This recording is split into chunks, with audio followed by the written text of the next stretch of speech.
What happened to the son of the most powerful man in Europe? Or should I rather say, former most powerful man in Europe, as he wasn't exiled once, but he was exiled twice, to an island in the middle of fucking nowhere. Napoleon Frances Joseph Charles Bonaparte, also known as Napoleon II, is a forgotten figure in history.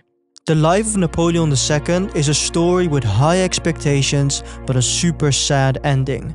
Even Hitler plays a role in the story, but we'll get back to that later in the video. Quick side note, if I say Napoleon, I'm talking about the famous Napoleon. If I say Napoleon II, I'm talking about the son, obviously. And if you're a history buff and you really want to know more about Napoleon, so the famous one, make sure to watch until the end, because I'm going to give you guys my top 3 favorite books that I've read about Napoleon. So before Napoleon II was born, Napoleon, his dad, had an issue. He was married to Josephine. And okay, obviously that's also one of the issues, but we're not going to get into that. Josephine was a nightmare. Napoleon too, but story for another time. Josephine wasn't able to bear any children, which was a big issue for Napoleon. So Napoleon, famous for solving issues, he also solved this one. He married Marie-Louise, and Marie-Louise was the daughter of the Emperor of Austria, and kind of like a 2 birds, 1 stone kind of situation, because he already had beef with Austria, so he needed a way to fix that. So marrying the daughter of the emperor is one of the ways that you could do that back in the day. Plus, he needed a new wife to bear kids, so perfect solution. Napoleon married Marie-Louise in 1810. Napoleon was 40 and Marie-Louise was 18, but different times, I guess. I don't know. That's another thing. We're not gonna get into that today. Let's not get distracted, okay? Let's focus on Napoleon II. Napoleon II was also given the title King of Rome when he was born, so if you ever thought that your parents put like a lot of pressure on your shoulders, plus if you ever want to think about the Roman Empire again, as we all do daily, right? Now you can also think about Napoleon. Napoleon II played an important role as a baby. Obviously not in performing tasks, but he was a symbol of hope, a symbol of stability, a symbol of peace finally with Austria. He was also used as a propaganda tool. There was this moment in France where basically Napoleon wanted to convince his whole empire to get vaccinated for the smallpox. So in order to motivate people and to show his empire that, hey, I truly believe that the vaccination is safe, he vaccinated his son and he made sure it was printed on every single newspaper in the French Empire. It's funny to think about because it's kind of like Joe Biden vaccinating Hunter Biden, and we all know Hunter Biden doesn't mind any needles. Okay, bad joke. Napoleon II was also born in an unstable time.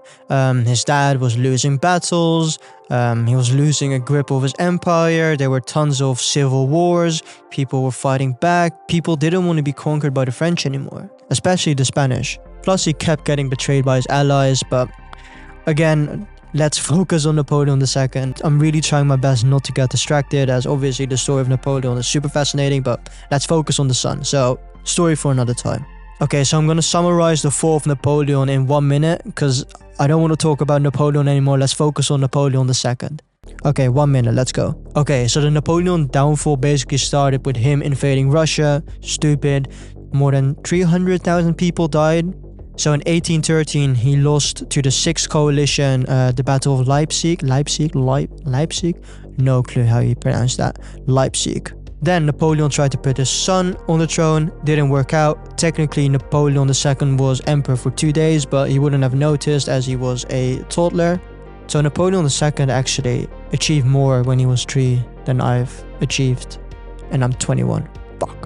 Okay, so then Napoleon was exiled to Elba, surprise, surprise, after 10 months he came back, then he fought the Battle of Waterloo, then he lost that battle, then he got sent to St. Helena, also an island in the middle of fucking nowhere, and basically he died there writing about his life and stories and just, I don't know, being bored, kinda, being angry at life, depressed. So yeah, that's a story of the almighty Napoleon. Even the greatest people in history can fall. Twice. Okay, now let's get into Napoleon II's life. Basically, Napoleon II and his mom, they fled to Austria. Napoleon II was obviously also a prince of Austria, and his mom was the daughter of the Emperor of Austria, so they would be safe back there. So while doing research for this video, I was kind of like trying to imagine myself in the shoes of Napoleon II. You're basically told from a young age that you're destined for greatness, as your dad is one of the greatest generals of all time. But then your dad loses, you get sent to a country that you've never been before. You're also 2 meters tall, and people even come to visit you from all over Europe just to look at you and just stare at you and basically just kind of like see you as like an animal in a zoo. But at the same time, you're also kind of favored because you're the grandson of the Emperor of Austria. But then at the same time, you're also like being raised in Austrian court, and Austrian court is famous for being super strict. Like, you were allowed to have no fun. And this is like the crazy part. Well, one of the craziest parts of the story, because we're gonna get into some more crazy shit. But one of the crazy parts is that they were actually thinking about sending him to a monastery. They were thinking about sending the grandson of the emperor to a monastery because they didn't know what to do with him. Thank God they didn't actually send him to a monastery, because the Emperor of Austria actually started to like his grandson and they started building on their relationship. So he said, no, you guys ain't sending my grandson away. Eventually that relationship started to fade away as his grandpa started to get more grandchildren, and those grandchildren actually had a chance of being on the throne, which meant that they needed like special training and they just needed more attention. So yeah, the granddad just spent more attention on them instead of Napoleon II eventually. And that's also one of the sad parts from this story, is that Napoleon II experienced frequent abandonment. First from his grandpa, then eventually also from his mom. She remarried someone. So this must have been extremely difficult for him, as he wasn't really that popular and he really didn't have that many friends. And as mentioned before, he also had a super disciplined upbringing because it's the Austrian court. And there was this time when he was 6 years old and his teacher told him that he had to write a philosophical essay at 6 years old. And when Napoleon failed in doing this, his teacher got so angry that he just was yelling at him and telling him like, hey, you're the son of this great Napoleon, like you should have been able to do this. That can't be good for like the development of a kid. So now finally some good news. When Napoleon was 13, he met this princess named Sophia of Bavaria. And Sophia was married to this Austrian prince and they didn't really have any connection. So she was just like Napoleon II, really depressed. So two depressed people, they kind of got along. They had the same interest too. They both loved going to musicals. They both loved philosophizing about life. And they maybe even kind of had a relationship. We're not really sure about that. It's just mostly just rumors. But Sophia of Bavaria eventually had a child and he became the Emperor of Mexico. So there is a chance that the Emperor of Mexico was the grandchild of the great Napoleon and the child of Napoleon II. But sadly, there's no way to prove this, as the Emperor of Mexico got killed and I don't think they even know where his body is. Let me look that up before I start lying to you guys. 1 minute later. Okay, so apparently they do know where his body is. It's back in Austria. So I don't know if they ever DNA tested it, but if anyone knows, let me know in the comments. Besides Sophie, Napoleon got a lot of attention from women. That's because he was 2 meters tall, he was able to dance, and he was really good at horse riding. So that's like 3 things that Napoleon wasn't good at. Well, no, I mean, you can't necessarily not be good at height. You're okay, you guys get what I mean. Like, Napoleon's famous for being short, he wasn't good at dancing, and some even say he wasn't good at horse riding. So that's good to hear that Napoleon II was quite talented in those things. In the last 2 years of Napoleon II's life, he made a friend named Anton van Broekeston, and Anton actually fought against Napoleon. But even though he fought against Napoleon, he still admired him. He still admired his tactics and his just genius for warfare. So he became eventually friends with the son of Napoleon, and Anton was a super positive guy. He was the type of guy to tell Napoleon II that he was actually destined for greatness and he should never forget his roots. He should never forget where he truly came from. And Anton kept giving Napoleon II compliments. He finally boosted the confidence that Napoleon II never had. Never had anyone told Napoleon II that he was intelligent. No one ever told him that. His teachers told him the opposite. Some even say that Anton was whispering in Napoleon II's ear that he needed to retake France. but we don't really have any evidence for that. And besides that, there wasn't really any momentum to do that. The only moment might have been 1830 when there was a second wave of revolutions in Europe. Charles X abdicated and Louis Philippe I became the new king. There might have been an opportunity then for Napoleon II to return, but he never took the chance and he probably never truly had the support to ever do that. But who knows, he never tried. Napoleon II contracted tuberculosis when he was 21. He got deaf in one ear. He was hardly able to breathe. He even wasn't able to go to the toilet alone.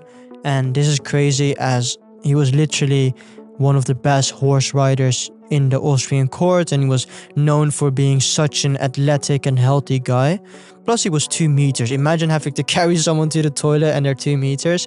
So that must have been really difficult for him. His best friend Anton wasn't there. So he died a really lonely death at 21 years old. There was no one around him who was there who loved him. No one. And as I mentioned before, Napoleon II was kind of like an animal for most of these people. They kind of saw him as a zoo animal, something they could just spectate. And they didn't really see him as a human being. So when he died, they even plucked his hair. And in this picture, you see him with hair, but that's just a lie. It's propaganda. They actually plucked his hair and they had to put a helmet on him so you couldn't see all the bald spots. And they basically plucked his hair because they wanted the hair of the son of the great Napoleon, which is just weird. Besides weird, it's just also like sad. You'd think they at least have the decency to show some respect when he's dead, but no. He was buried in Vienna in the Hushberg Manor. The Hushberg Manor is basically that the heart, the intestines, and the body are buried separately. 19 years after Napoleon II died, Napoleon III was able to bring back the glory of the Bonapartes, and he took over. He actually managed to become the emperor, which showcased that maybe if Napoleon II didn't die of tuberculosis, he could have actually become emperor. The son of Napoleon could have maybe managed to do that. Who knows? Napoleon III then with his new power tried to talk with Austria like, hey guys, can I bring Napoleon II's body to Paris because I want to bury him with his dad? And Austria declined. But then Hitler, 110 years after Napoleon II died, he conquered France. And in order to win the hearts of the French people, he thought it was a good idea to bring back Napoleon II's body to Paris. And he actually managed to do it. But the sad part is that no one actually showed up to the parade. I think there were just bigger issues. Obviously, the French just lost from the Nazis. Everyone was hungry. Many people got killed. Women, men, children, just so many people died. There was just so much sadness. So the body of the son of a fallen emperor isn't really something worth celebrating for. They didn't even know what to do with Napoleon II's body. For 29 years, Napoleon II wasn't even reburied. It took them 29 years to think about, okay, hey, let's put him in the same complex as his dad. So after 129 years, if my calculation is correct, he finally got buried with his dad. So yeah, normally with my YouTube videos I've got happy endings, but I mean it's kind of like a happy ending as he's like buried with his dad now, but he still died at 21 and he was never able to reach any glory, which is sad, but oh well, you can't always have happy stories.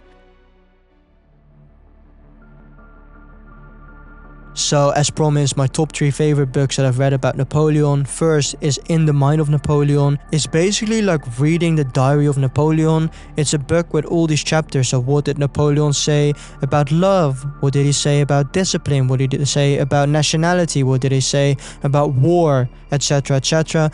And it's not available. Sometimes I get like a notification from Amazon that you can buy it, but it's like 800 euros, so don't do that. I forgot to mention, if you want the book, just DM me on Instagram and I'll send you the PDF for free. Just send me your email address, that's it. And the second book is a concise biography of Napoleon. I've actually got an interview scheduled with the author David A. Bell in a few weeks, so make sure to subscribe to this YouTube channel so you won't miss that interview. The third book is probably like the most famous one about Napoleon, and that's the biography by Andrew Roberts. This one is super detailed.